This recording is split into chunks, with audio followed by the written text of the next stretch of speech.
पुराने समय की बात है। एक बहुत ही खूंखार डाकू था जिसका नाम था कालिया। कालिया का आतंक ऐसा था कि लोग उसका नाम सुनकर ही कांपने लगते थे। उसका नियम था कि वह कभी किसी की नहीं सुनता था सिवाय अपने गुरु के। उसके गुरु भी एक पुराने डकैत थे। मरते समय उसके गुरु ने उसे एक नसीहत दी थी। उन्होंने कहा था, कालिया, अगर इस पेशे में जिंदा रहना है तो कभी भी साधु महात्माओं के चक्कर में मत पड़ना। उनकी मीठी बातें हमारा धंधा चौपट कर देती हैं। अगर कहीं सत्संग हो रहा हो तो वहाँ से कोसों दूर भाग जाना। कालिया ने गुरु की बात को पत्थर की लकीर मान लिया था। एक रात कालिया ने एक बड़े सेठ के घर डाका डालने की योजना बनाई। वह अपने घोड़े पर सवार होकर निकला। संयोग से रास्ते में एक मंदिर पड़ा। वहाँ एक महात्मा जी कथा सुना रहे थे और काफी भीड़ थी। कालिया को गुरु की बात याद आई।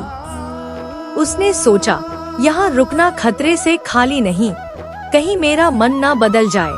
उसने घोड़े की लगाम खींची और रास्ता बदलने ही वाला था कि घोड़ा बिदक गया और वहीं रुक गया। घोड़े को शांत करते करते हवा के झोंके के साथ महात्मा जी की दो बातें उसके कानों में पड़ गईं। पहली बात, विपत्ति में घबराना कायरता है और सच का साथ देने वाला कभी हारता नहीं। और दूसरी बात, सोया हुआ इंसान मरे हुए के समान होता है, उस पर वार करना पाप है।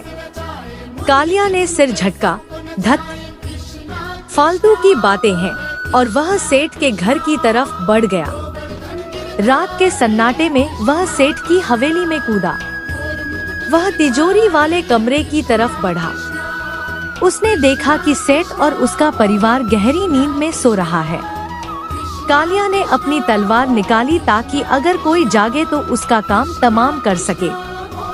जैसे ही उसने तलवार उठाई, उसे महात्मा की दूसरी बात याद आ गई। सोया हुआ इंसान मरे हुए के समान है, उस पर वार करना पाप है। कालिया का हाथ हवा में ही रुक गया। वह एक डाकू जरूर था, पर उसे लगा कि मरे हुए पर वार करना तो बुज़दिली है। उसने तलवार वापस म्यान में रख ली और सोचा कि केवल धन लेकर चुपचाप निकल जाऊंगा। उसने तिजोरी खोली, ढेर सारा सोना और हीरे देखे। तभी अचानक एक आहट हुई। सेठ की नींद खुल गई। सेठ ने सामने हट्टे कट्टे डाकू को देखा तो उसके होश उड़ गए। सेठ चिल्लाने ही वाला था कि कालिया ने उसे पकड़ लिया। सेठ डर के मारे कांपने लगा। तभी कालिया को महात्मा की पहली बात याद आई, सच का साथ देने वाला कभी हारता नहीं। कालिया ने सोचा, आज तक तो झूठ और फरेब की जिंदगी जी है, आज एक बार इस महात्मा की बात भी मानकर देख लेते हैं।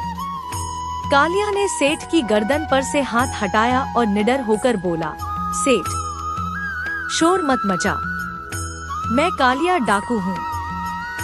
मैं यहाँ तुझे लूटने और मारने आया था, लेकिन अभी मैंने एक नियम सुना कि सोए हुए पर वार नहीं करना चाहिए, इसलिए तेरी जान बख्श दी। और दूसरी बात, मैं सच बोल रहा हूँ, अगर तू चाहे तो मुझे पकड़वा दे या जाने दे।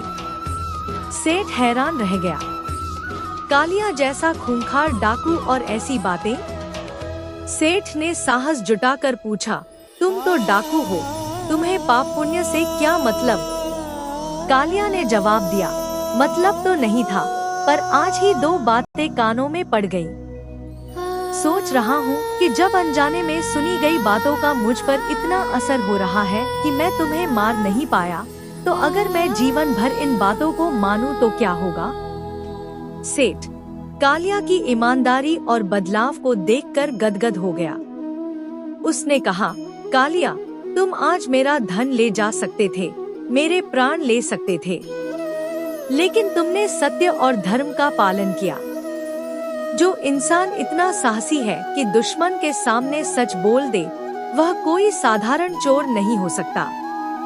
सेठ ने उसे पुलिस के हवाले नहीं किया, बल्कि उसे अपने व्यापार में रक्षक, बॉडीगार्ड की नौकरी दे दी।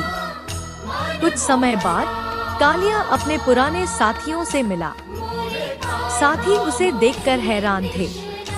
कालिया ने मुस्कुराते हुए कहा, मेरे गुरु ने कहा था कि संतों की बात मत सुनना, वरना धंधा चौपट हो जाएगा। गुरु जी सही थे, मेरा डाकू बनने का धंधा तो चौपट हो गया, लेकिन मैं इंसान बन गया। दोस्तों, यह कहानी हमें सिखाती है कि सत्संग का प्रभाव अचूक होता है। जैसे अनजाने में आग पर पैर पड़ने से भी जलन होती है, वैसे ही अनजाने में भी अगर कोई अच्छी बात कानों में पड़ जाए तो वह जीवन की दिशा बदल सकती है। संतों की वाणी हमें पशुता से मनुष्यता की ओर ले जाती है। यह हमें डर से निर्भयता की ओर और अंधकार से प्रकाश की ओर ले जाती है।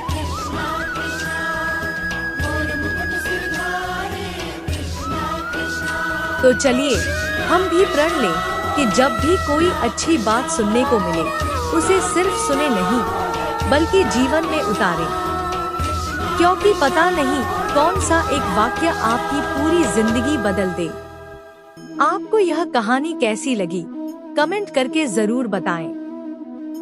ऐसी ही प्रेरणादायक कहानियों के लिए हमारे चैनल ज्योति मोटिवेशन को सब्सक्राइब करें और हमारे साथ जुड़े रहें। अपना ख्याल रखें, खुश रहें और हमेशा मुस्कुराते रहें। बहुत बहुत धन्यवाद।